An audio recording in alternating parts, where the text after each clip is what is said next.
Scientists have talked about nanobots for 40 years, but now they're close to being used in medicine. At least that's what the headlines say. Scientists unveil tiny robot to help detect and treat bowel cancer. Scientists invented sperm bots that they piloted through a fake cervix and uterus. Swarms of tiny nose robots could clear infected sinuses. Nanobots will be flowing through your body by 2030. These are just a few headlines from the past month. What if tiny robots so small that thousands could fit inside a single drop of blood, cure cancer, repair organs, or clean polluted water at the molecular level? Sounds science fiction, right? But this is not a fiction anymore. Welcome to the world of microbots and nanobots, miniature robots that are shaping the future of medical and industrial robotics.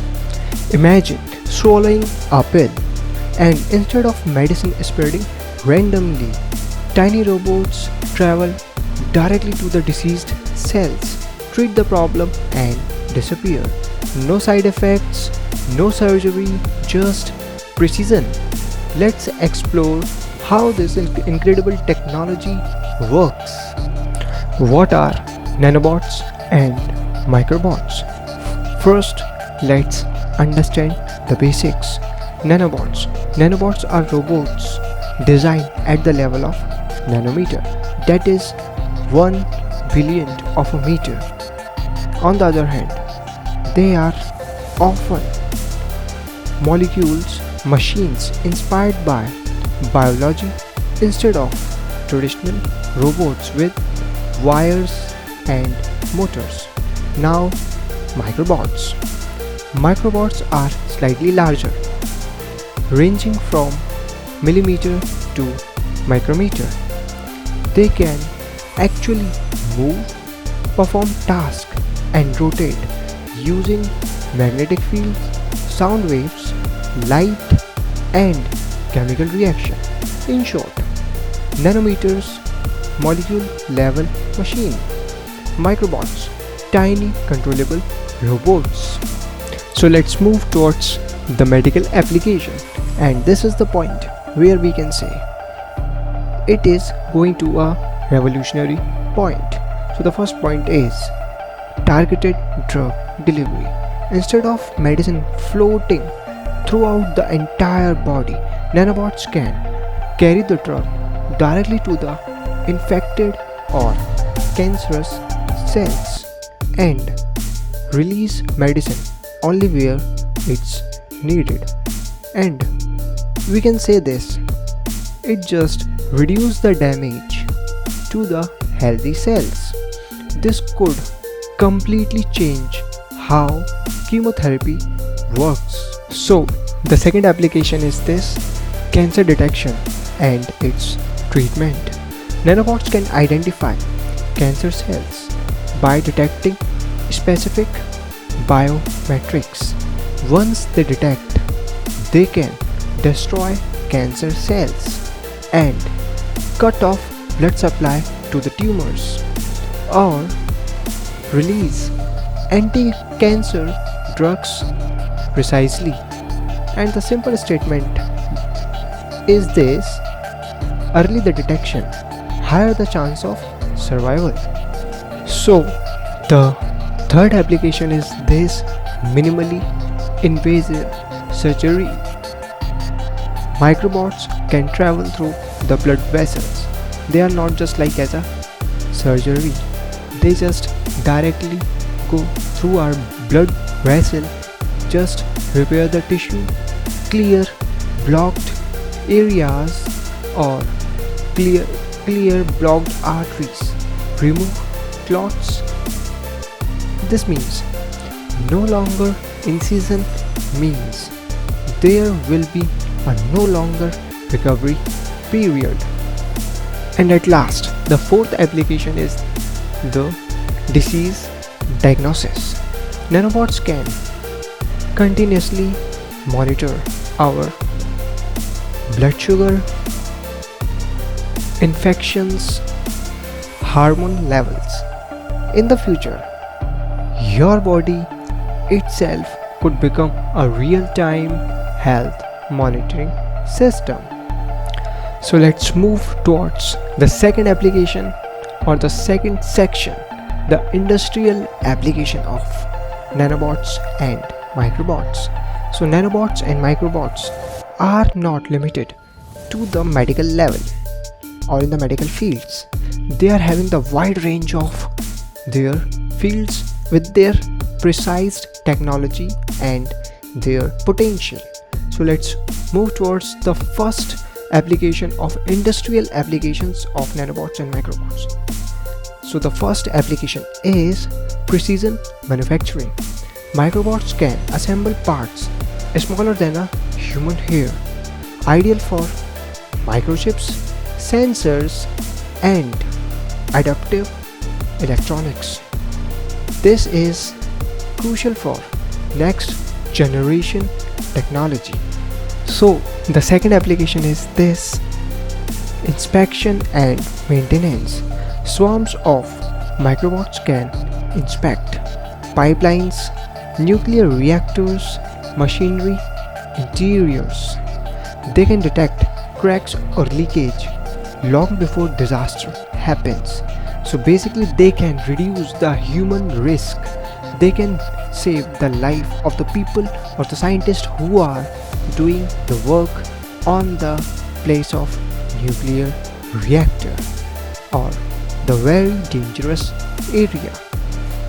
And the third application is environmental cleanup. Nanobots may one day break down toxic chemicals, clean polluted water, neutralize oil splits at molecular level.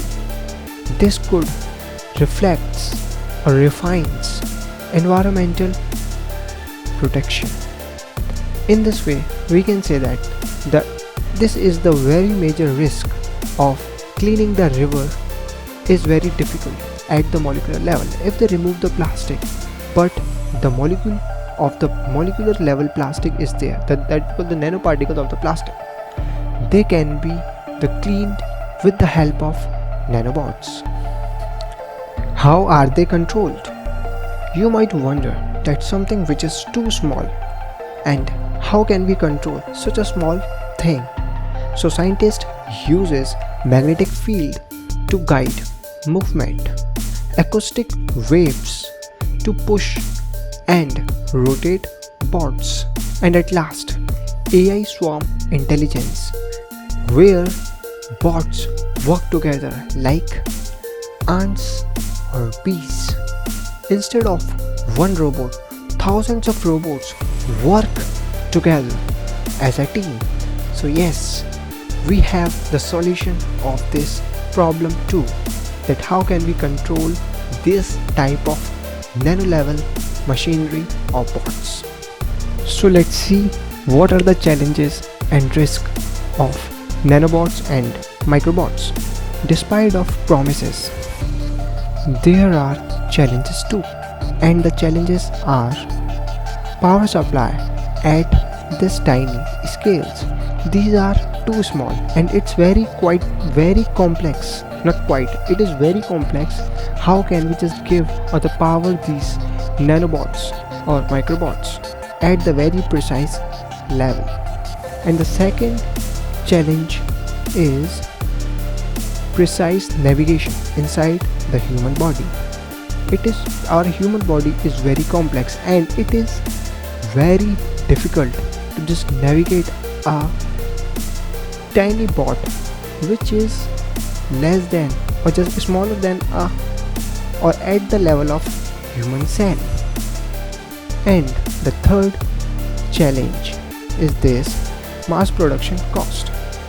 It will definitely very high the cost of production of these nanobots and microbots.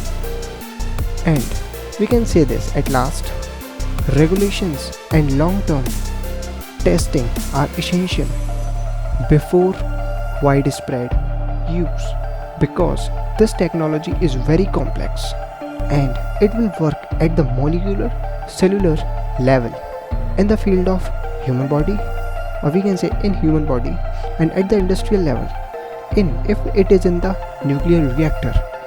With the single inch of mistake can take the life of many people. So let's move towards the future outlooks. Experts believe that in the upcoming decades, this technology will cover the following areas, and the areas are: nanobots will treat diseases at the cellular level, microbots will revolutionize manufacturing and repair, and in the field of healthcare, it will shift from treatment to prevention. And at last, we are moving from big machineries or big machines to invisible, transparent technology. So at the end of the video, let's move towards the conclusion of all these things. So nanobots and microbots are not just only a tool. They are the beginning of new technological era, an era where robots work inside us, repair the planet, and operate the scales we once thought impossible. And this is also true that it is very complex and hard to manage and handle such type of tiny and small nanobots and microbots. But with the help of technology, with the help of our genius scientists, we will achieve all these things.